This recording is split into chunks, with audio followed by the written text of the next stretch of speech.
വളരെയധികം കൗതുകമുണർത്തുന്ന ഒരു വാർത്തയാണ് ഇന്ന് സോഷ്യൽ മീഡിയയിൽ വൈറൽ. ഒരു വീഡിയോ ജനങ്ങൾ മുഴുവൻ ഏറ്റെടുത്തിരിക്കുകയാണ്. സംഭവം ഇങ്ങനെയാണ്. 14 മാസം മുൻപ് ജയ്പൂരിൽ നിന്ന് ഒരു വയസ്സുള്ള കുട്ടിയെ തട്ടിക്കൊണ്ടുപോയി. കുട്ടിയെ കണ്ടെത്തിയെങ്കിലും പിന്നെ സംഭവിച്ചത് അപ്രതീക്ഷിതമായ കാര്യങ്ങളായിരുന്നു. തട്ടിക്കൊണ്ടുപോയ ആളിൽ നിന്നും വേർപിരിയാൻ ആ കുട്ടി തയ്യാറായില്ല.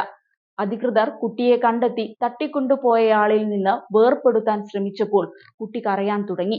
കുട്ടി തട്ടിക്കൊണ്ടുപോയയാളെ മുറുകെ പിടിക്കുകയും വിട്ടുപോകാൻ വിസമ്മതിക്കുകയും ചെയ്യുന്ന വൈകാരിക വീഡിയോ ആണ് ഇപ്പോൾ വൈറലായി മാറിയിരിക്കുന്നത്.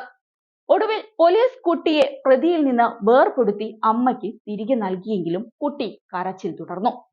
ജയ്പൂരിലെ സാംഖാനേർ പോലീസ് സ്റ്റേഷൻ ഒരു വർഷത്തിലേറെയായി പൃഥ്വി എന്ന 11 മാസം പ്രായമുള്ള ആൺകുട്ടിയുമായി ബന്ധപ്പെട്ട ഈ കേസ് അന്വേഷിക്കുകയായിരുന്നു. ഉത്തർപ്രദേശിലെ ആഗ്ര സ്വദേശിയായ തനൂജ് ചാഹർ അലിഘട്ടിലെ റിസർവ് പോലീസ് ലൈനിൽ ഹെഡ് കോൺസ്റ്റബിൾ ആയിരുന്നു. പിന്നീട് സസ്പെൻഡ് ചെയ്യപ്പെടുകയായിരുന്നു. പിടിക്കപ്പെടാതിരിക്കാൻ വൃന്ദാവനത്തിന്റെ പരിക്രമ പാതയിൽ യമുന നദിക്കടുത്തുള്ള ഒരു കുടിലിൽ വേഷം മാറി താമസിക്കുകയായിരുന്നു. ഐഡന്റിറ്റി മറയ്ക്കാൻ താടി വളർത്തിയ അദ്ദേഹം ഒളിച്ചോടിയ സമയത്ത് മൊബൈൽ ഫോൺ ഉപയോഗിക്കുന്നത് പാടെ ഒഴിവാക്കി. തനൂജ് ഇടയ്ക്കിടെ ലൊക്കേഷൻ മാറുകയും ചെയ്തു. അന്വേഷണത്തിൽ ഇയാൾ എവിടെയാണെന്ന് പോലീസിന് വിവരം ലഭിച്ചു. ഓഗസ്റ്റ് 27-ന് അദ്ദേഹം അലിഘട്ടിലേക്ക് പോയതായി അവർ അറിഞ്ഞു. ഉദ്യോഗസ്ഥർ പിടികൂടാൻ ശ്രമിച്ചപ്പോൾ തനൂജ് പൃഥ്വിയെ കൈകളിൽ പിടിച്ച് സമീപത്തെ പറമ്പിലേക്കോടി. 8 കിലോമീറ്ററോളം തനൂജിനെ പോലീസ് പിന്തുടർന്ന് പിടികൂടി. തനൂജ് പൃഥ്വിയുമായി ആഴത്തിലുള്ള ബന്ധം വളർത്തിയെടുത്തിരുന്നു. അവനെ സ്വന്തം മകനായി കണക്കാക്കുകയും ചെയ്തിരുന്നു. വേർപിരിഞ്ഞപ്പോൾ ഇരുവർക്കും സങ്കടമുണ്ടാക്കി. ഇതാണ് സോഷ്യൽ മീഡിയയിൽ വൈറലായി മാറിയതും.